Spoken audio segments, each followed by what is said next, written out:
बेटा, एक कटोरी दाल मिल जाती तो अच्छा होता। बाबा जी, मेरे अब्बा जी की नौकरी चली गई है। अगर कुछ और होता तो मैं आपको जरूर दे देती।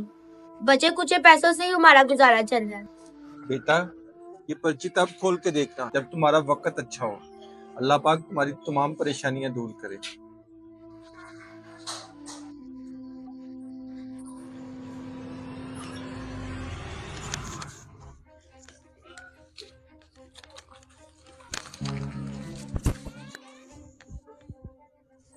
इतने सारे पैसे?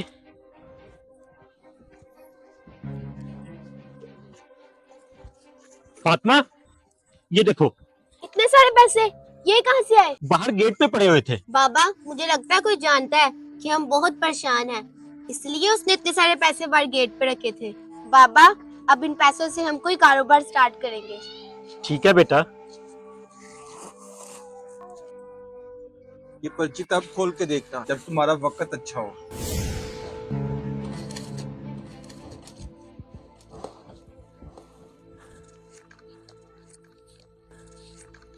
जब तुम्हारा वक्त अच्छा हो, कुरान करीम की तिलावत करना, शुक्राने के नवाफिल अदा करना और 5 वक्त की नमाज अदा करना। या अल्लाह, तेरा शुक्र है। वीडियो अच्छी लगे तो शेयर लाजमी करें।